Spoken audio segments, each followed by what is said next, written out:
حرفيا هو قدر يحول العربيات الاقتصادية اللي كان فيها حد أدنى من متعة القيادة لبوكس وظيفته إنه ينقلك من نقطة ألف لنقطة ب بدون أي متعة قيادة من أي نوع. طب لما هو موظف تنبل وفاشل ومش نافع في أي حاجة كده، عينوه ليه؟ علشان الخيال اللي أنت شايفه قدامك ده في عربية اقتصادية، العربية ماشية تقريبا على سرعة 130 كيلو متر في الساعة تقريبا يعني، والار بي ام فوق الاثنين بما فيش، حرفيا يعتبر على 2. عاوز اقول لك حتى لو كملت لسرعه 140 مش هيوصل حتى 2.5. خفض الار بي ام بالشكل الفظيع ده بيؤدي لتوفير بنزين خيالي، صوت موتور مفيش. عاوز اقول لك لو كملت 150 160 ولا الار بي ام هيتحرك غير حاجات لا تذكر. فبالتالي توفير البنزين على السرعات العاليه، كلمه مرعب دي عليه شويه. كمل معايا بقى في الحركه داخل البلد. بص كده الار بي ام يا دوب طلع سنه، بعد كده نزل على 1. بص عداد السرعه عمال يتسارع والار بي ام ثابت على 1. فانت متخيل توفير البنزين عامل ازاي؟ طبعا احنا عارفين ان العربيه بتوفر بنزين اقصى ما يكون لما يكون الار بي ام منخفض. فمتخيل هو مخلوك على 1، يعني هيروح فين تاني؟ كأن العربيه بتتسارع وهي ماشيه على السلانسيه او ماشيه على ار بي ام حرفيا 1. مفيش في تناقض معين كده، خلينا نتفق عليه علشان نبقى فاهمين الفيديو ومكملين مع بعض وامورنا تمام. اول حاجه، لو انت عاوز افضل استهلاك بنزين يكون الار بي ام باستمرار معاك منخفض على 1 1.5 وهكذا. خلاص العربيه هتديك افضل استهلاك بنزين، ولكن في نفس الوقت هتديك اقل تسارع واقل قوه واقل عزم. طيب انا عاوز تسارع شديد جدا وقوه وعزم، لازم الار بي ام يطلع فوق عند 6 6.5 وهكذا ويفضل ثابت، هيمدك ويديك ويستمر معاك بافضل قوه وافضل عزم. طيب مين الجير البوكس الوحيد المجنون اللي يقدر يثبت على مثلا ار بي ام 6 6.5 ثابت باستمرار، بحيث انه يديك افضل ما في الموتور طول الوقت بدون اهدار ولا لحظه؟ لان خد بالك مثلا لو قلنا الجير ده اوتوماتيك بيفضل ياخد نقلات فينزل تحت للميد رينج مثلا ويطلع تاني فوق، هنا بيفقد قوه وعزم. لكن ده بيقدر يثبت لك على 6 6.5 بدون اي مشكله طول الوقت، فيديك اقصى قوه واقصى عزم طول الوقت.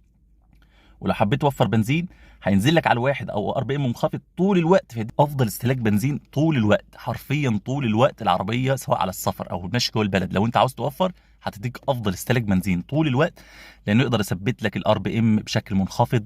سواء شوف انت ماشي على سرعه 130 140 وار بي ام مش واصل 2.5، فانت متخيل استهلاك البنزين هيكون شكله ايه؟ نظريا كده الدنيا زي الفل. يعني لما احنا بنشتكي منه ليه؟ فين المشكله؟ اول مشكله بتواجهنا في ايه؟ ان هو مش زيرو نقلات يا جماعه، هو في نقلات. يعني نظريا هو زيرو نقلات، لكن فعليا لا طبعا في نقلات، ونقلاته عجيبه. يعني الجير مثلا الاوتوماتيك الاعتيادي بيوصل عند 40 مثلا 2.5 ياخد النقله اللي بعده، فاحنا فاهمين هو بيعمل ايه، فده بيخليك مطمن ومرتاح.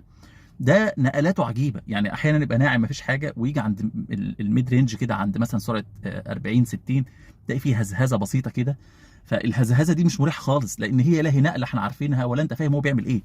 الحاجه الثانيه في عزل كامل عن العربيه، بمعنى تدوس بنزين تلاقي عداد السرعه بيتسارع، في تسارع حقيقي بيحصل ولكن انت مش حاسس بيه اطلاقا.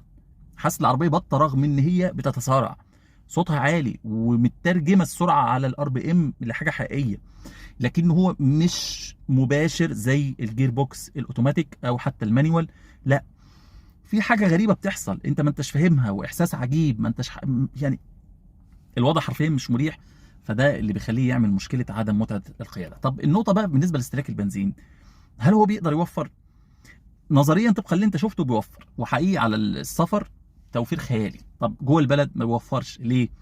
تخيل انت ماشي بعربيه اقتصاديه التورك بتاعها والهورس باور ضعيف جدا، عربيه ضعيفه اصلا، وار بي ام 1. يعني احنا قلنا ان العربيه بتكون اضعف ما يكون على الار بي ام المنخفض. بتوفر بنزين كويس على الار بي ام المنخفض، لكن في نفس الوقت بتكون ضعيفه جدا على نفس الار بي ام المنخفض ده.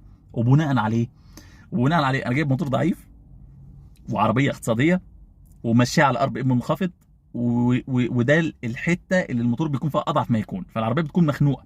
فعشان انت تخلص من الحوار ده اللي هو بيبقى مضايقك اصلا، العربيه ميته تحت رجلك، تيجي دايس بنزين عشان ترفع ار بي ام، ترفع ار بي ام تلاقي الار بي ام عالي، تبص تلاقي استهلاك البنزين راح في داهيه. فبالتالي نظريا بيوفر، لكن عمليا وكقابليه تنفيذ على ارض الواقع وكقدره ليك على الاستخدام ما بتعرفش تعمل ده الا لو انت بقى اعصابك في ثلاجه وبارد. وبص الموضوع يعني انت حرفيا اعصابك في ثلاجه، ففي الحاله دي هتقدر تصبر على العربيه لما تطلع على مهلها اللي تتسارع على مهلها. طب انا عاوز حتى تسارع مقبول، مش هقدر ان انا امشي بعربيه بتتسارع والار بي ام على 1. ينفع مع محرك كبير، لكن المحركات الصغيره الكلام ده مستحيل. حتى كده لازم نوضحها علشان الناس اللي بتدور على ثغرات في الفيديو كده تتكلم فيها. هو انت ما انتش فاهم طريقه عمله؟ ده انت اللي ذاكر المفروض يرمي نفسه تحت قطر، انت ازاي مش فاهم ان هو شغال على بكرتين وبالتالي هو ما فيهوش مش عارف نقلات، فبالتالي جاب نقلات منين؟ انت اقتل نفسك دلوقتي حرفيا، لازم تروح تموت نفسك يا جماعه. انا عارف ان هو على بكرتين وعارف كل القصص اللي في راسكم دي. بص، لو انت ماشي بشكل طبيعي زي ما قلنا، اعصابك بارده وهادي، خلاص مش هتحس بنقلات ولا حاجه. لكن مع اول دوسه علشان الار بي ام يطلع، بتبتدي الهزهزه بقى اللي انا بقول لك عليها دي، بيبتدي ان هو يعمل كيك داون بطريقه غير مريحه. ليه غير مريحه؟ لان هو بكرتين وسير ومفيش نقلات واضحه زي ما احنا متعودين، سواء في الجير المانوال او الاوتوماتيك. احنا تركيبتنا والطريقه اللي اتعودنا عليها طريقه النقلات، فشويه هو عجيب غريب. بالنسبه بقى لطرق السفر، الار بي ام على 2، العربيه ماشيه مثلا على 140 والار بي ام على 2 وربع، انت متصور فقمه الجمال. حلو طبعا نظريا زي الفل. مع اول مطلع هتطلعه هتلاقي السرعه بتتنازل، يعني بيحصل لها ديتيريوريشن، او ان يحصل لها يعني بتنزل على طول. طب طب وايه المشكله؟ وايه اللي بيخلي ده يحصل اصلا؟ اللي بيخلي ده يحصل لان السرعه عاليه جدا، مقاومه الهواء عاليه جدا، والار بي ام منخفض جدا. واحنا قلنا ان الار بي ام المنخفض ده بتكون عنده اقل قوه واقل عزم، اعلى توفير بنزين، ولكن القوه العزم رايحه في داهيه. فبالتالي العربيه مش هتقدر تقاوم الهواء ووزن العربيه ووزن اللي راكبين، وكمان تطلعك مطلع مش ممكن، يعني مش هتقدر تعمل ده. وبناء عليه السرعه بتنخفض فورا، فتضطر ان انت تدوس بنزين فيرفع ار بي ام. يعني الموضوع في السفر مش مزعج الا لو طرقك طالعه نازله، مش هيوفر طبعا لو طرقك طالعه نازله. لو عاوز طرق مستقيمه بيوفر جدا في الطرق المستقيمه، لكن مشكلته زي ما اقول لك بيخلي العربيه ميته حرفيا. ف ككونكلوجن كده الفيديو، يؤسفني اقول لك ان السي في تي مناسب اكتر للمواتير الكبيره مش المواتير الصغيره، لان المواتير الكبيره هتقدر تديك تورك وهورس باور على ار بي ام منخفض عادي. بار بي ام منخفض هتقدر ان هي تديك نفس التورك العالي والهورس باور العالي، خصوصا لو تربو مثلا، وتطلع طلعات في السفر بدون مشكله، السرعه مش هتنخفض معاك. لكن برضه هنرجع لنفس المشكله، هو برضه مش اعتمادي، لان انت لو اديته هورس باور عالي وتورك عالي بيحصل له مشاكل. الموضوع محير الحقيقه يعني. لكن ككونكلوجن، الجير بوكس الاوتوماتيك افضل منه بمراحل، مريح جدا. لو جات لك فرصه ان انت تشتري عربيه بجير بوكس سي في تي او جير بوكس اللي هو الاوتوماتيك الاعتيادي، روح فورا للاوتوماتيك الاعتيادي، ما تفكرش والله ولا لحظه اطلاقا. لا، الموضوع فعلا مش لطيف خالص كتجربه شخصيه.